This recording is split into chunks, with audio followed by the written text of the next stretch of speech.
당장은 중국의 사대하고 한자를 공식 문자로 떠받들고 있어서 어렵겠지만 훗날 똑똑한 후손들이 훈민 정음의 진가를 알아채고 세상에 널리 알리면 조선은 새롭게 비상할 것이다.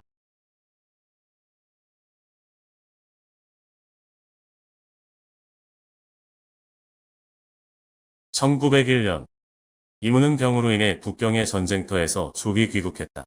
그 소식을 들은 친구 이능화가 병문안차 이문의 집에 들렀다. 두 사람은 한성법어학교 제1회생으로 동기였다.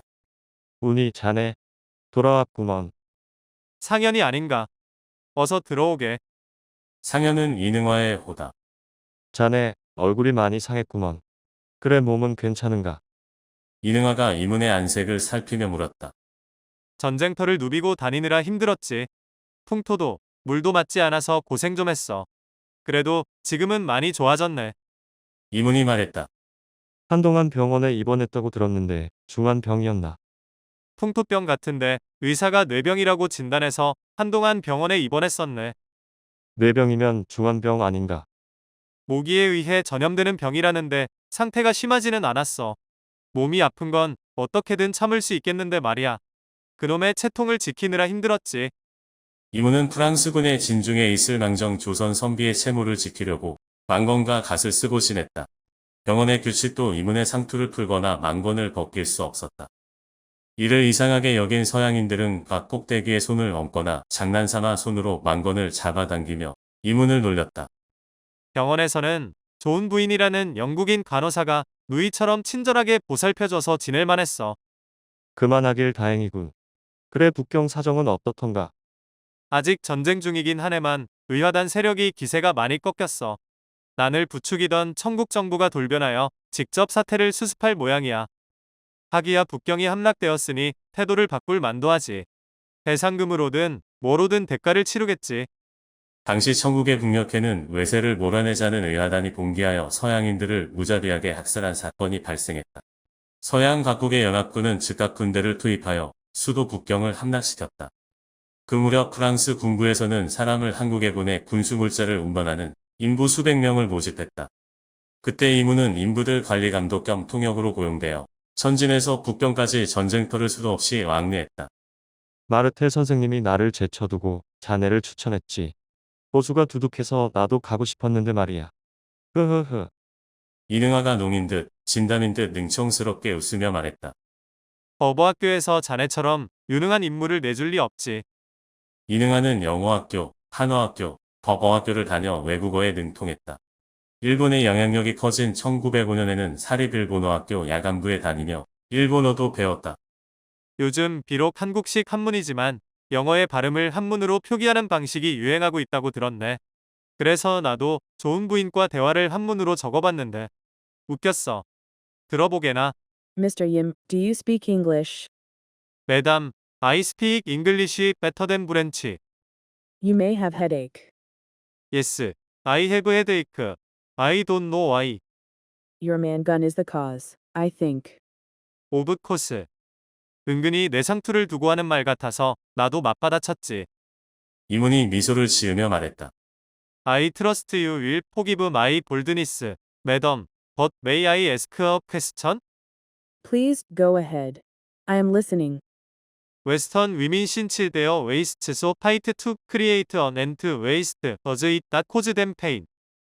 Not at all. It is not painful in the least. It is just like the shantu worn by the women of Goryeo. 좋은 부인은 웃으며 말했다. 전두는 노래하거나 춤추는 사람에게 그 재해를 칭찬하여 상으로 주는 물건이나 사례비를 말한다. 비단 같은 것을 머리에 둘러줘서 전두라고 했다. 하하하. 두 사람의 대화가 재미있군. 서로 뼈있는 농담을 주고받았구먼. 이능화가 한바탕 크게 웃었다. 방금 말한 것처럼 우리 원문으로 쓴 것과 나란히 적으면 차이가 확 나. 원문으로 표기한 발음이 한문으로 표기한 발음보다 훨씬 영어 발음에 가깝더군. 이런 걸로 봐도 중국인들은 영어를 배울 때 고충이 클 것 같아. 영어 발음을 제대로 표기할 수 없어서 말이야. 자네는 중국어도 할 줄 아니까 더 잘 알고 있겠지. 이문이 진지해졌다. 중국어는 한자가 복잡하고 난해해 배우기 무척 어려워. 게다가 같은 한자를 쓰지만 지방마다 도금이 달라 알아듣기 힘들어. 자네도 이번 전쟁통에 경험했을 거야. 북경말과 광동말이 너무 달라 소통이 안 된다는 것을 말이야. 그런 실정인데 영어야 오죽하겠어. 무엇보다도 영어에는 중국어에 없는 발음이 있고 이를 기존의 한자만으로는 표현하는데 어려움이 있어. 거기에다가 각 지방마다 말이 다르다고 해봐.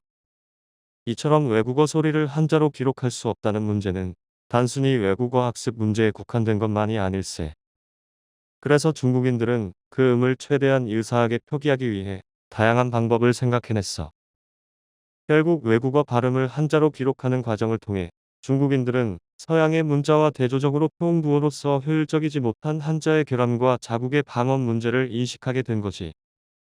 여러 가지 표음부호가 출현하고 한자 개혁론이 일어나는 것도 그런 영향 때문이야. 자네가 쓴 건 일종의 백화문 표기라고 할 수 있어. 외국어를 구어체 한자로 음역한 건데 억지스럽다는 느낌이 들 거야. 백화는 당대 이후 생겼고 송, 원, 명, 청대를 거치면서 확립된 중국어 인말을 말한다. 그 인말을 글로 표기한 것을 백화문이라고 한다. 정리하면 백화문은 글과 말이 일치하는 문장 체계이다. 근래 들어 한자가 교육에 방해가 되고 근대화를 지연시킨다고 생각한 중국의 지식인들이 한자를 쉽게 배울 수 있도록 하는 저름자 운동을 하고 있다고 해. 하지만 표의문자라는 한자 고유의 한계 때문에 쉽지 않나 봐. 우리나라도 송촌 선생 같은 분들이 한자의 문제점을 지적한 글을 예전에 본 적이 있어. 이문이 거들었다. 국문을 연구하는 몇 학자들이 그런 주장을 하지. 송촌 선생도 그런 분 중에 한 분이시고 우리나라와 마찬가지로 일본도 한자 폐지론 논쟁이 대단했다고 들었어. 그건 그렇고 언문에 관한 자네 말은 일리가 있는 것 같아. 결국 언문이 발음부호 역할도 한다는 말 아닌가. 그래서 내가 중국어도 쉽게 배웠을 수도 있다는 거고 말이야. 이능하는 충분히 공감한다는 듯 고개를 끄덕이며 말했다. 말하고 보니 이야기가 그렇게 흘러가네. 아무튼 업무는 신묘해. 이문이 웃으며 말했다. 그런데 저름자 운동이 구체적으로 뭔가? 이문이 다시 물었다. 문자 개혁 운동이라고 생각하면 되네. 자네도 불어를 배워서 알겠지만 어려운 단어는 한 번 듣고 단번에 외울 수 없지 않은가. 그래서 발음을 노트에 따로 적어놓고 외우지. 그와 마찬가지로 중국어의 경우도 한자 대신 언문이나 알파벳처럼 소리만 적는 쉬운 글자를 만들려고 했어. 저름자 운동은 그렇게 발음 부호를 간편한 표음 문자로 만들어 교육을 보급하려는 운동을 말해. 경전이나 보문을 읽기 위해서는 한자라는 문자를 버릴 수는 없고 보육지책으로 발음을 그런 식으로라도 표기해서 빨리 습득하도록 돕는 거야. 이능하는 이문과 대화를 하면서 언문의 우수성을 새삼 느꼈고 본격적으로 연구할 필요가 있음을 직감했다. 당시 중국 상황은 이능화가 언급한 것 이상으로 심각했다. 저름자 운동의 문을 연 노당장 같은 학자는 중국어 발음부호의 로마자를 염두에 두고 1892년 중국어의 로마자 표기 시스템을 만들었다. 한자식 표음 방안으로 대표적인 것은 반절법을 개량한 왕조의 관하자모, 노당장의 북경 저름자가 쓰였다. 1910년대에는 주음부호라는 발음부호를 고안하여 사용하다가 1958년에 발음을 로마자로 표기하는 한어경음 방안을 국가적 교육 방침으로 확정했다. 서양인들은 일찌감치 북경음을 로마 알파벳으로 표기한 웨이드 자일스 표기법을 만들어 따로 사용하고 있었다.